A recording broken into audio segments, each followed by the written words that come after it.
앞으로 민주당의 부동산 정책은 수요 공급이 균형을 잃어서 수요 과다로 집값이 오르면 공급을 늘려서 적정한 가격을 유지하도록 하겠습니다.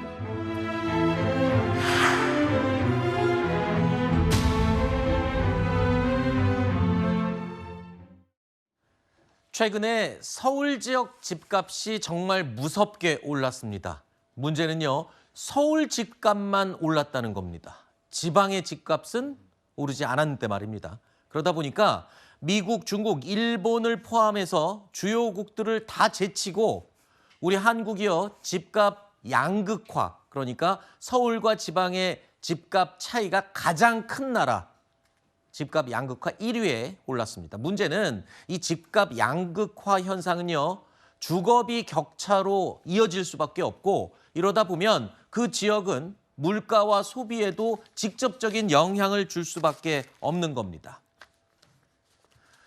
자, 그렇다면 서울에서 집값이 가장 많이 오른 지역은 어딜까요? 제일 먼저 떠오르는 지역이 바로 강남 3구겠죠. 그런데요, 강남보다 집값이 오른 폭이 훨씬 더 큰 곳이 따로 있습니다. 한강변에 있는 아파트 조망이 되다 보니까 이렇게 시세가 많이 올랐고, 현재 작년 대비 5억에서 한 10억 사이 정도가 한강변을 중심으로 해서 성동구라든가 마포구라든가 몇몇 자치구의 경우에는 혹시라도 조치가 필요한지 여부를 추가로 판단할 수 있도록 여지를 뒀습니다. 특히 성동구가 지금 조금 빠른 속도로 오르고 있는데요. 사실은 토지거래 허가제도를 사용하지 않는 것이 제일 바람직하지요. 바람직하기는 하지만 그래도 시장 상황이 비상 상황이면 또 사용하지 않을 수 없을 수도 있습니다. 서울 아파트 매매 가격이 최근 10년 동안 평균 2.5배 이상 올랐다고 합니다.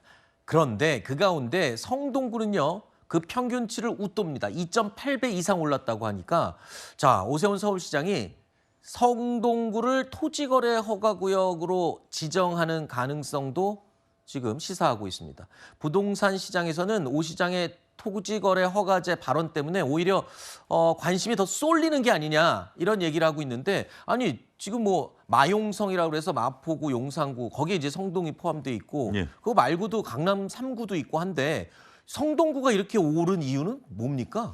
성동구가 아무래도 강남과 가깝다라는 부분들, 네. 그리고 이제 재개발, 재건축이 시작된다라는 부분들, 이런 아하. 것들이 복합적으로 작용한 것이다라고 말씀을 좀 드릴 수가 있겠습니다.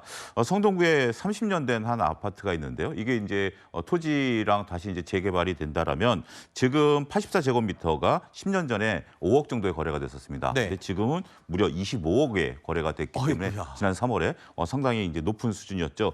조금 전에 이제 말씀하신 것처럼 10년 동안 서울의 아파트 가격이 2.5배 올랐음에도 불구하고 여기는 평당 우리가 이제 3.3제곱미터당 보게 된다면 1,700만 원에서 5천만 원 정도 됐으니까 약 184%가 올랐으니까 네. 어마어마하게 올랐다라고 좀 말씀드릴 수 있겠죠.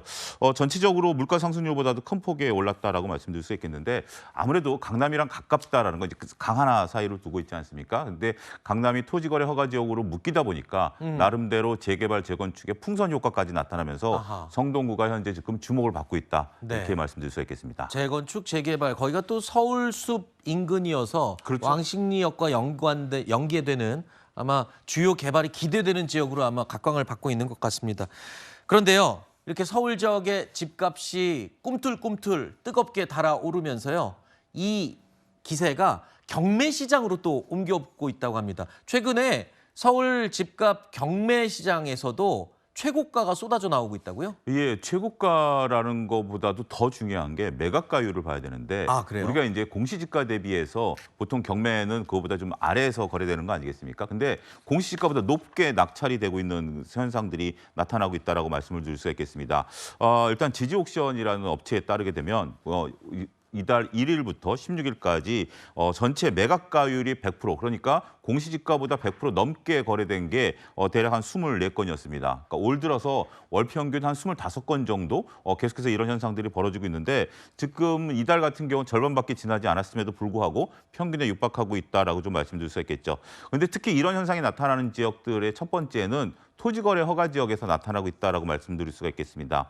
경매 같은 경우 토지거래 허가 지역에서 경매를 받았을 경우에 네. 전세를 줄 수가 있거든요. 그러니까 네. 보통 이제 토지거래 허가 지역에서는 전세를 끼고 물건을 살 수가 없는데 그렇죠. 이번 경매를 받았을 때는 전세로 또 물건을 할 수 있기 때문에 아하. 이 지역에서는 보다 높은 가격에 있어서 그러니까 이제 우리가 이제 공시지가라는 것은 실거래가보다는 좀 낮기 때문에 그렇죠. 실거래가를 반영했다라고 좀 말씀드릴 수가 있겠죠. 그렇게 해서 거래가 이제 나타나기 시작했다라고 좀 말씀드릴 수가 있겠습니다.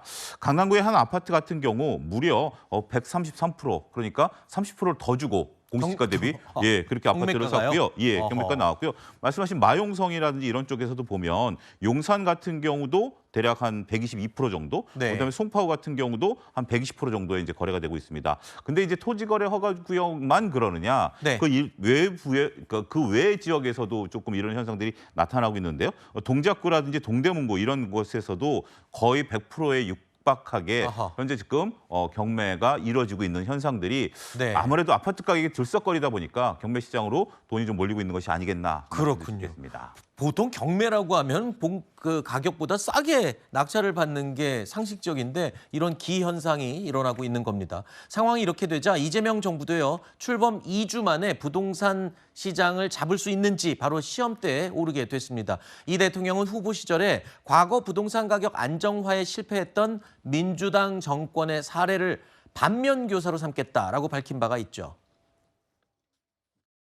민주정권이 지금까지 집권했을 때 집값이 올랐어요. 왜 그랬을까? 저는 생각을 바꾸기로 했습니다. 서로 비싸게 사고 팔겠다는 걸 굳이 압박해가지고 힘들여 낮출 필요 있습니까? 나는 A 지역에 있는 아파트라면 평당 100억이라도 주고 사겠다는 사람이 굳이 있으면 그거 사지 마라. 그럴 필요 없이 그 가격에 맞게 세금을 더 받으면 되는 거 아니겠습니까? 시장을 존중하고 굳이 무리해서 누르면 누를수록 더 많이 오르는 이런 이상한 현상을 더 이상 유발하지 않도록 하겠습니다.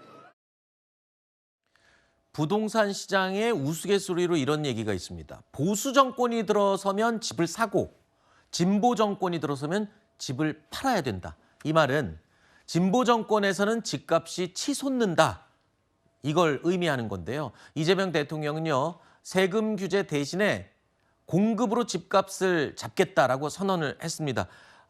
지금 같은 시장 흐름이 계속된다고 한다면 과연 그 생각이 먹힐 수 있을지도 궁금하고요. 진짜 시험대에 올랐습니다.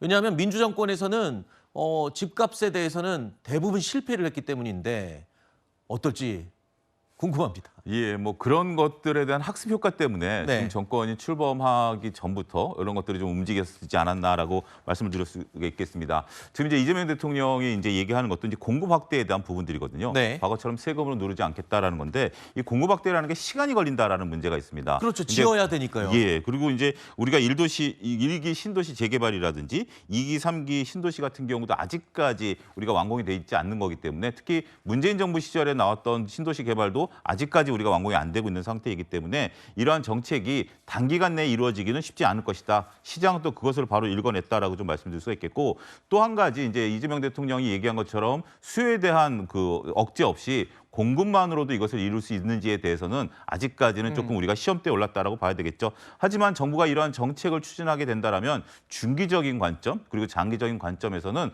분명 나름대로의 집값을 억제하는 데는 효과가 나타날 가능성은 있긴 하겠습니다만 글쎄요. 그 시간이라는 게 그쵸. 좀 많이 걸리고 또 자원에 대한 그러니까 그 자금 조달에 대한 문제도 있기 때문에 우리가 딱히 이것이 방법이다라고 얘기하기에는 아직은 좀 이르다 이렇게 평가를 내려야 될 것 같습니다. 알겠습니다.